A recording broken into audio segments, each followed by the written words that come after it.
2/3 of organizations that responded to the survey said that the current context poses moderate to significant risk for them to continue to operate. So I would say that's a pretty existential data point. Welcome to Giving Done Right. I'm Phil Buchanan. Just me today, but I'm joined by Dr. Elisha Smith Arrillaga.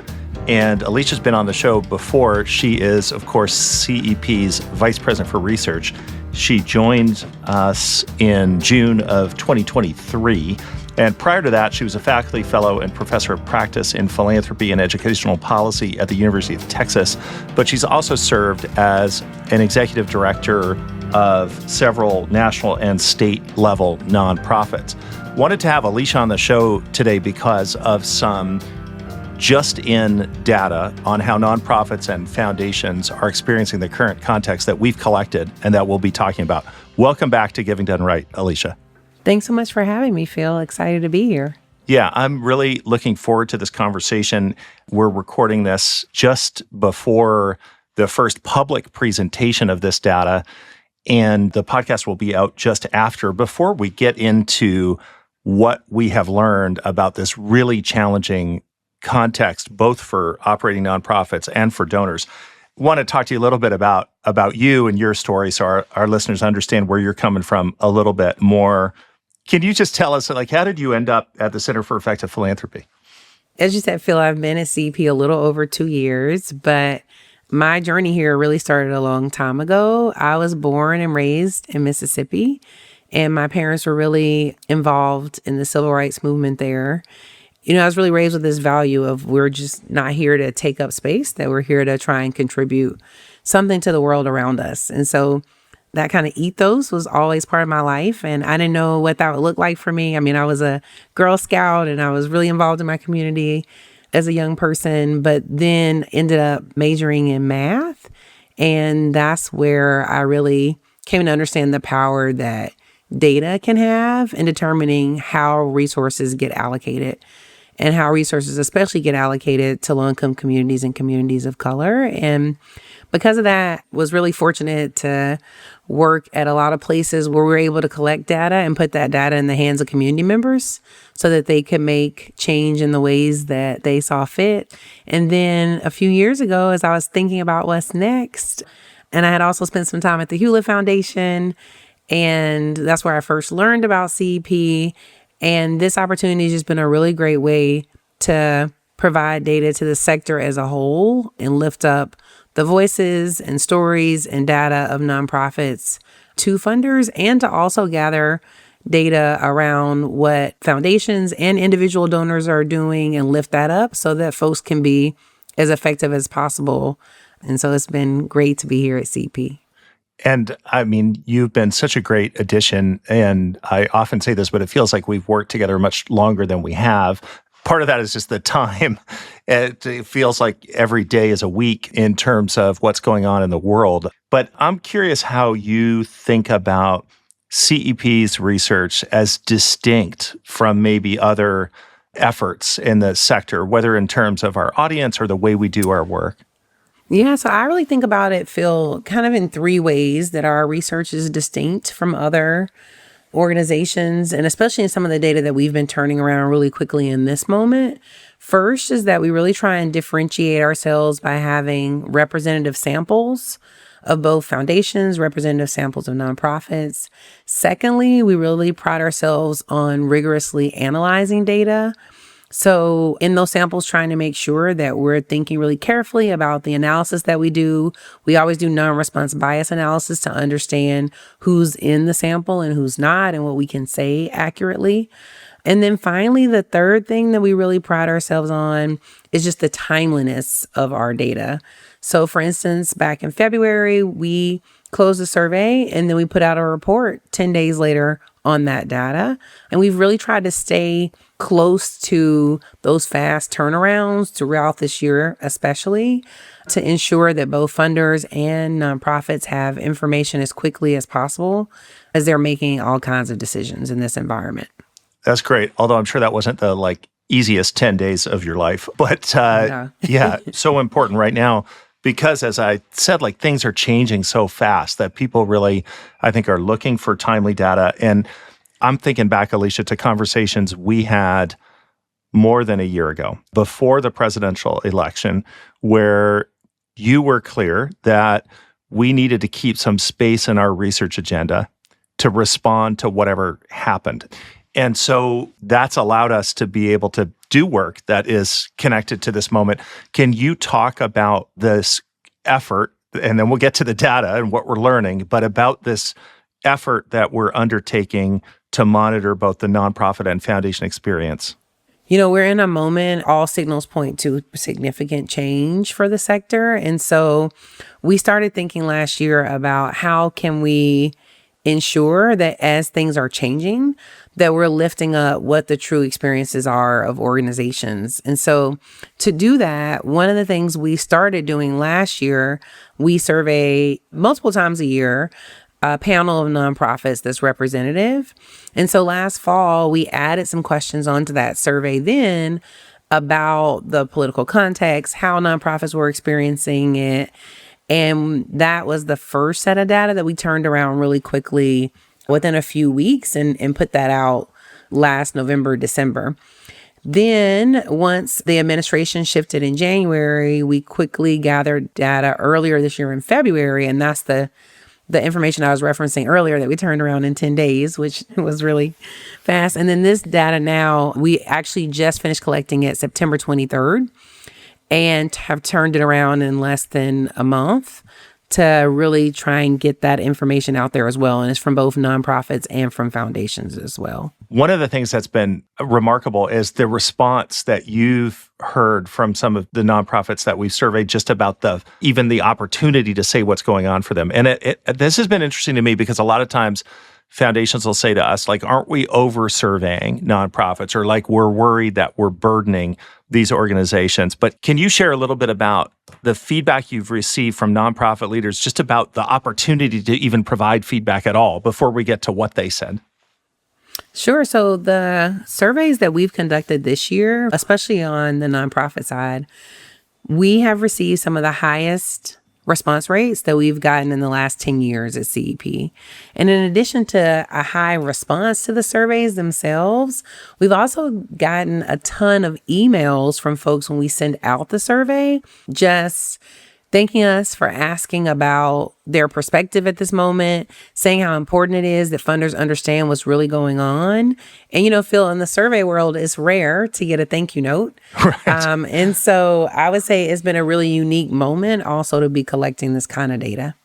It's sort of like a nice thing, but not anything that you would want, right? Because exactly, it suggests that people are so frustrated and concerned about their situation that they're desperate for any opportunity to elevate that view. So let's get to what are you seeing in this survey? These are nonprofit CEOs.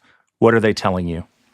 So they're sharing a lot about how their organizations are shifting in terms of funding, in terms of their internal ability to do their work. And so some of the data that we've seen so far, for instance, is that 30% of the nonprofits we surveyed experience losses from federal or state or local government in 2025, and more are anticipating losses in the future.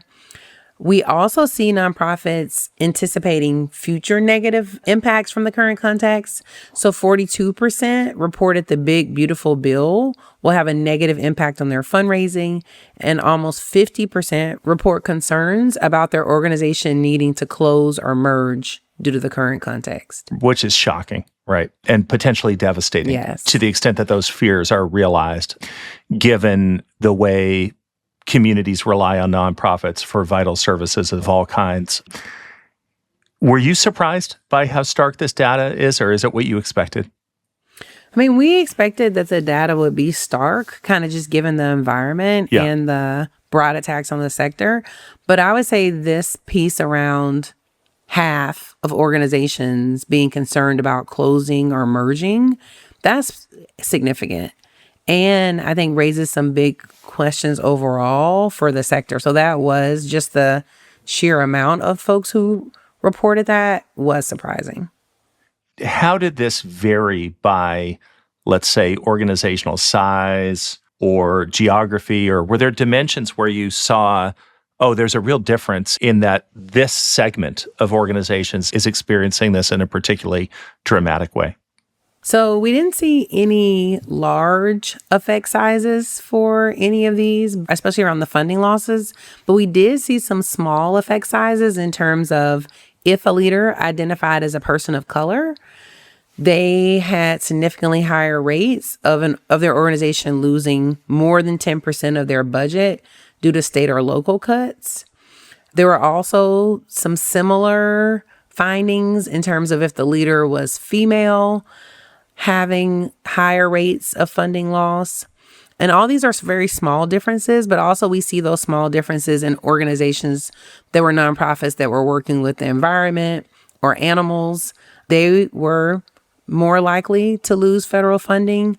Also, organizations that work with immigrants and refugees had higher rates of federal funding loss as well. Once again, those were smaller effect sizes, but significant differences. So hearing you about the small effect size, it is nonetheless the case that there seems to be like a pattern of those who already were historically marginalized people, or I guess in the case of the environment, an area of work that clearly this administration is openly hostile to the environmental movement. So at some level, I guess that's not surprising, if also super depressing. I mean, I would agree, Phil, that it's not so surprising because we know that those are the groups that are being targeted. But I also think there's a part of it that shows us that if, in the opposite direction, we channel our energy towards those things that we think are really important, we can, hopefully see some changes too. Yeah. And are you saying in part, like, if donors show an awareness of who's disproportionately affected, they can help counteract some of these negative effects? Exactly. There's a clear strategy. And what the data shows is that, that strategy is definitely having some effect in terms of specific kinds of organizations that are being targeted, specific kinds of issue areas. And that in some ways, if we want to make an impact in the opposite direction, then we also have to focus our attention in that way, given what the data shows us. Yeah, I totally agree. And I also sort of fear that, and this is anecdotal, like I fear in some cases almost the opposite, that folks are acting out of fear of being targeted in some way for their funding. But what we really need is for people to double down on whatever their values historically have been. Now's a good time to actually act on them rather than forget about them.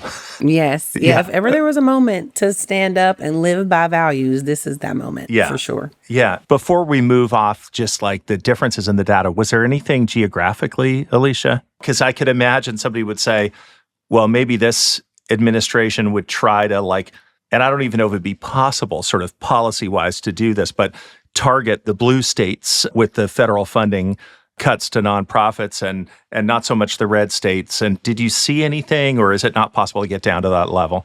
In the nonprofit data, we don't see regional differences. And I know we'll talk more soon about the foundation data, but one of the things I'll just kind of preview now that's really interesting.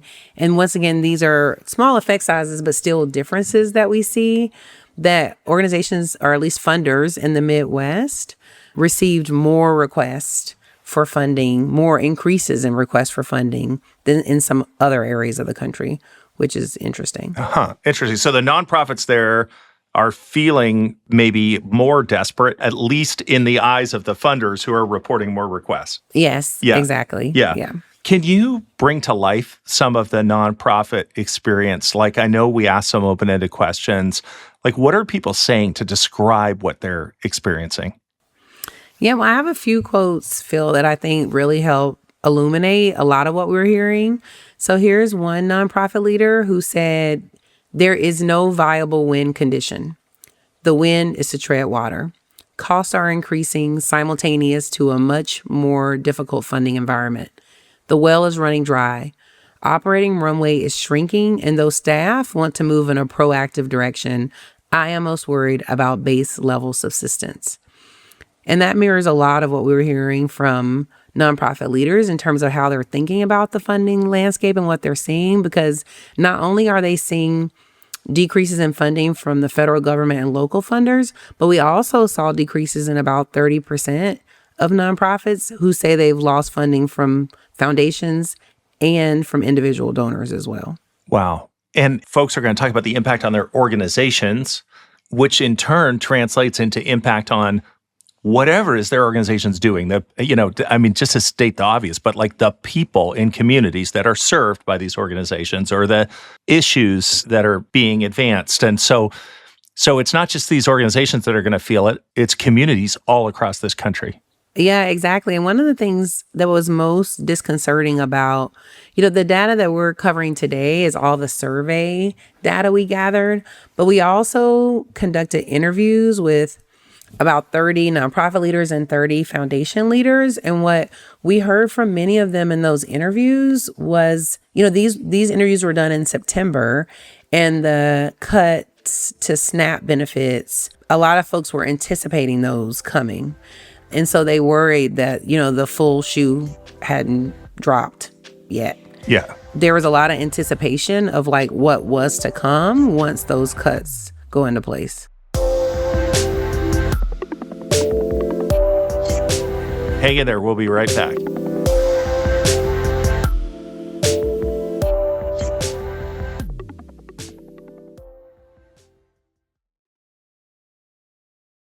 This is making me think of a conversation that you and I were both in with a small group of people just last week. We were discussing, is this unprecedented in terms of what's happening to the nonprofit sector? And a very thoughtful colleague of ours who's on our board said, well, the federal government has targeted nonprofits before. Like, think about the civil rights movement, and the FBI went after the Student Nonviolent Coordinating Committee, went after the Black Panther Party. But then a historian who was on that call, who focuses on philanthropy, Ben Soskas, he said, well, yeah, but the sector as a whole has never been targeted in this way. And everybody agreed with that statement, that this is, and I think your data, the data that you're sharing, just makes the point. This is unprecedented level of threat to a sector that you and I both spent our careers in because we believe that it is responsible for so much that is good about this country, things that the markets can't address, that business can't address. So it is really an existential, people overuse that phrase, existential crisis. It feels like an existential crisis for the sector. Do you see it that way? Yeah, I would definitely agree that our data also point to that very same thing. We asked a different way nonprofits. We asked about their thoughts on their risk to continue to operate. Yep. And 2/3 of organizations that responded to the survey said that the current context poses moderate to significant risk for them to continue to operate. So I would say that's a pretty existential data point. Yeah, right there. seriously. Yeah. Seriously. Yeah. Okay, so let's turn to the donor side. Now, our audience for this podcast includes individual donors as well as folks who work at foundations. But the data we have is about the foundation response. But I would argue that's broadly relevant and instructive for any kind of donor to learn from.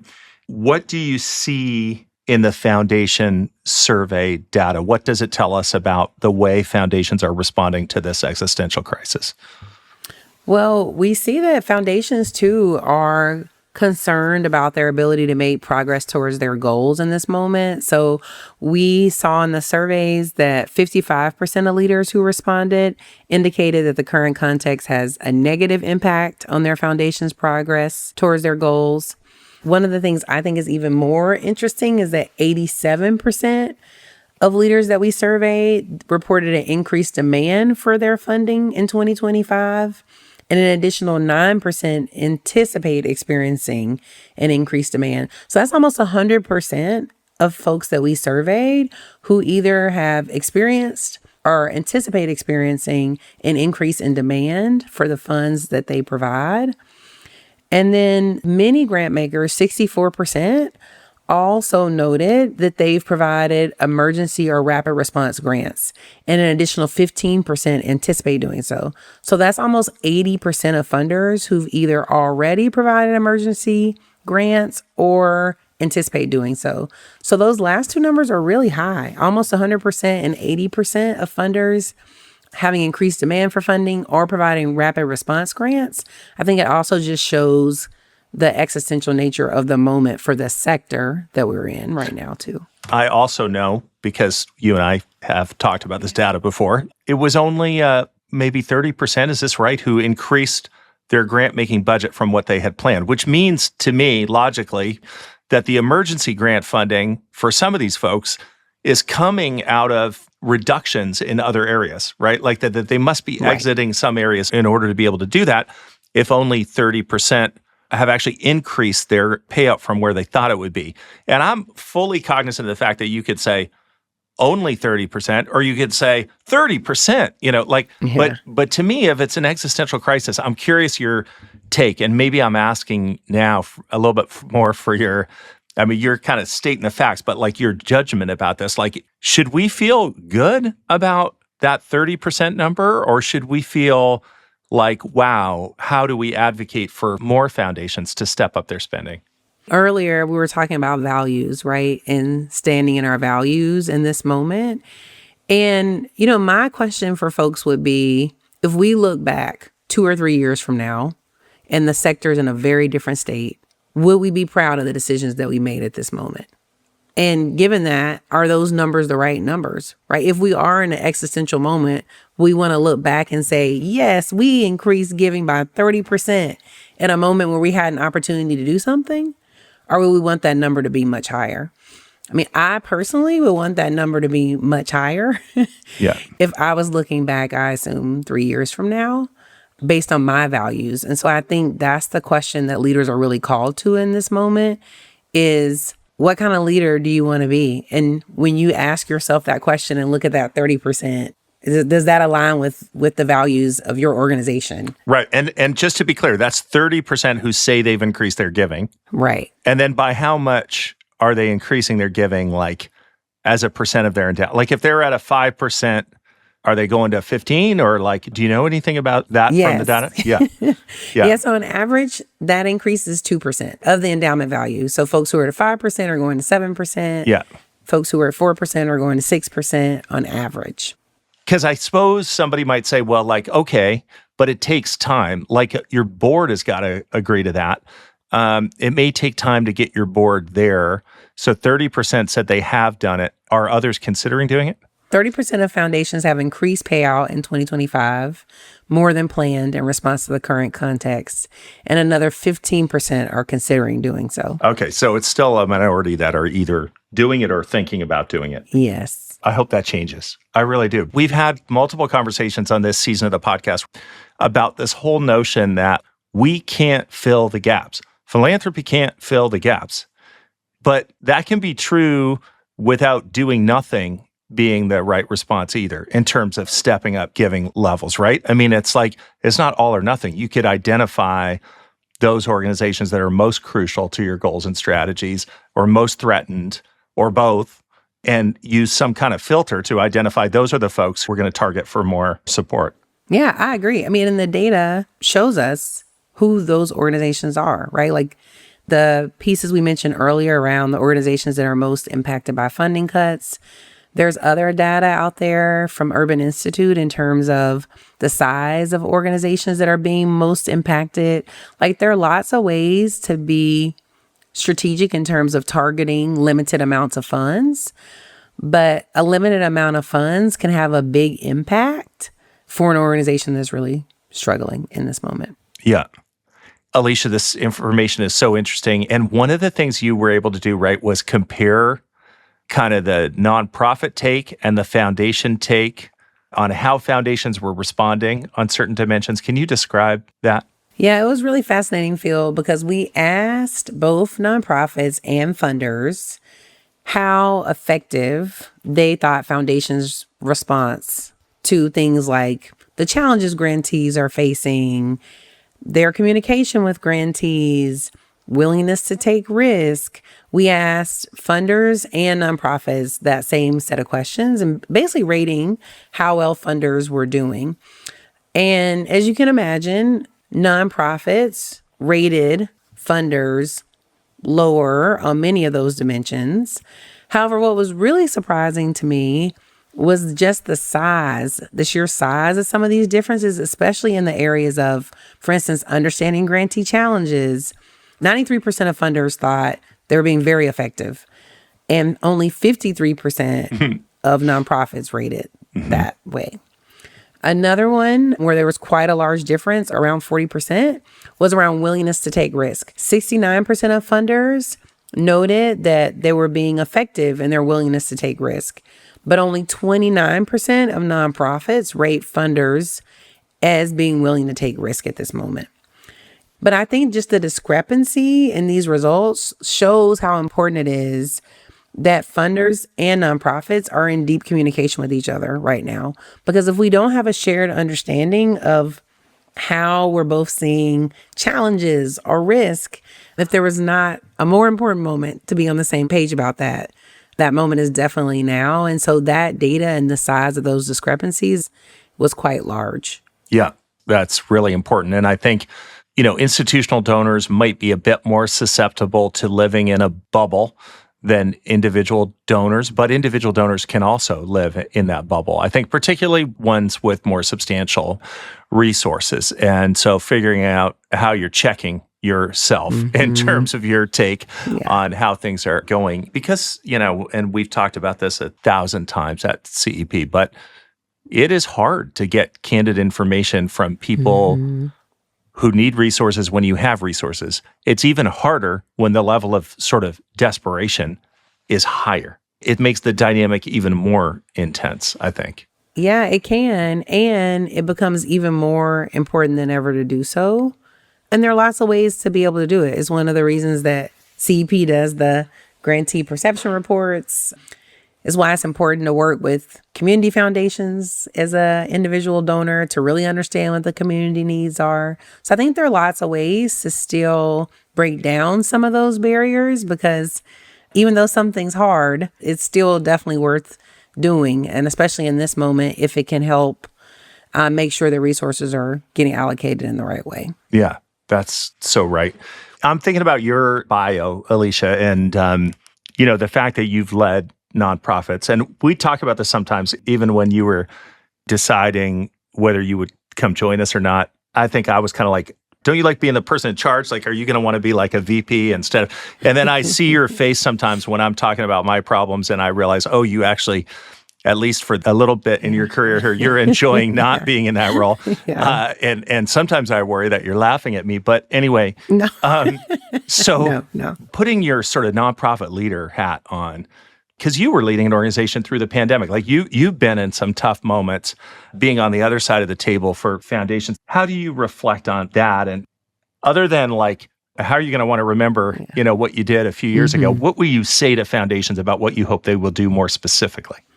Yeah, I mean, one of the things I hope is, the other thing our data shows is that there are lots of, even in this moment of despair and bad things happening, there are bright lights of folks who are being creative and courageous.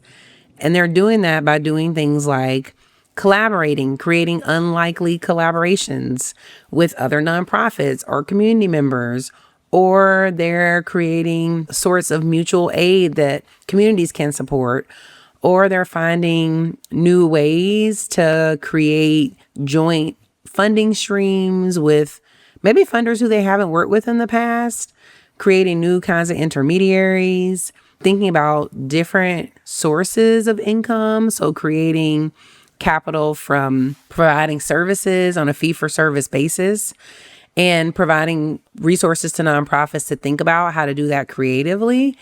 And there are also funders who are providing space, either quietly or not, for organizations to work together in this moment when folks are really needing to pull together more than ever. And so I think having funders, at least in our data, it shows who are providing those kinds of beyond the grant resources and thinking about how to really work in deep partnership with nonprofit partners it's always pivotal, but super important in this moment. And do you think it's the same for individual donors? I'm trying to think about, is it basically the same advice for individual donors, or anything that we should highlight that would be different? Yeah, I think it's also the same. Yeah. the same kind of advice, and in some ways, actually more flexibility as an individual donor, right? To talk with folks deeply about what is it you actually need in this moment, because organizations not only need financial resources, they may need assistance finding legal assistance, or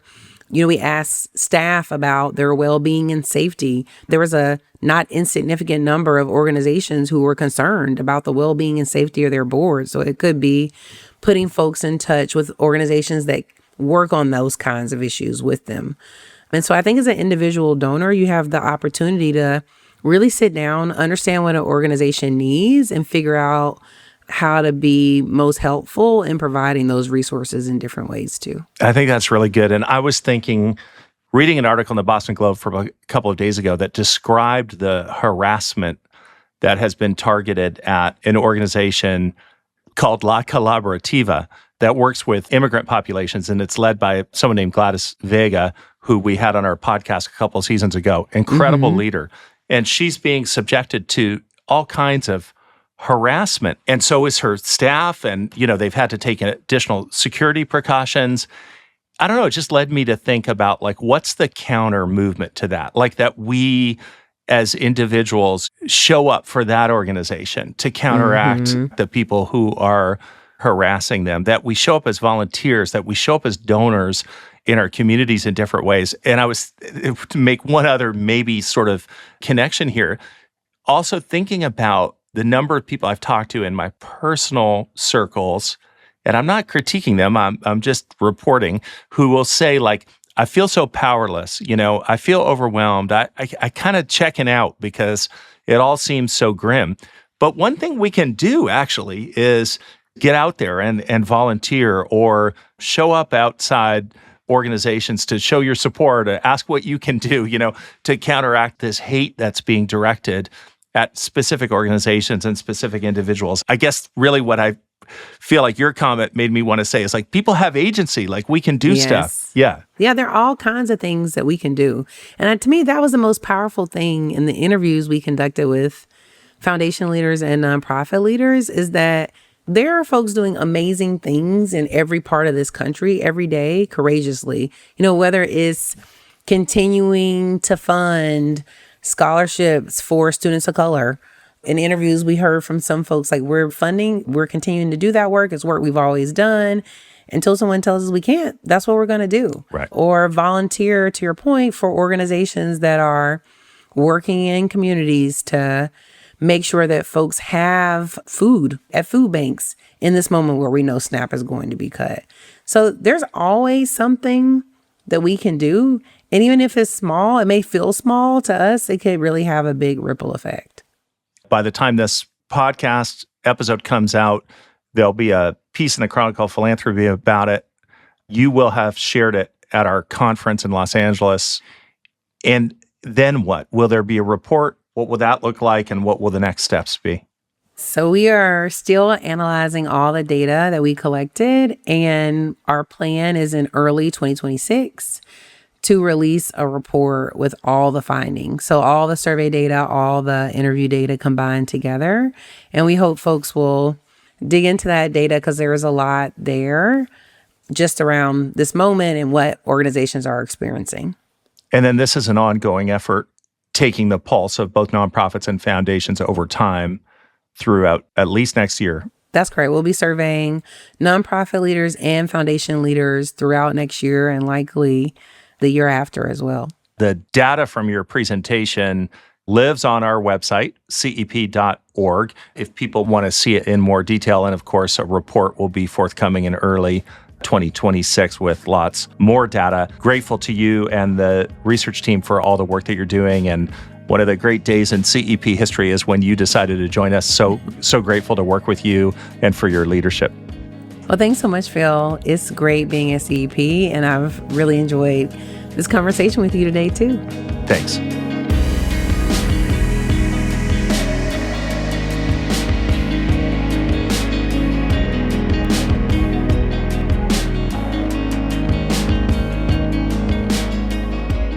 There are a slew of resources about effective giving on the Center for Effective Philanthropy's website, cep.org, as well as givingdoneright.org. where you'll find all our episodes and show notes. You can also send us a note at gdrpodcast@cep.org. We want to thank our sponsors who've made this season possible, including the Stubsky Foundation. And a note that any opinions expressed by our guests on the show do not necessarily reflect the views of CEP or our sponsors. If you like the show, please leave us a review on Apple Podcasts or invite a friend to listen, or both. Giving Done Right is a production of the Center for Effective Philanthropy. It's hosted by me, Grace Nicolette, and Phil Buchanan. It's produced by Rococo Punch. Our original podcast artwork is by Jay Kuska. Special thanks to our colleagues Sarah Martin, Molly Heidemann, Christina Tran, Chloe Heskett, Naomi Rafal, and Serena Gooseby for their marketing, research, writing, and logistical support.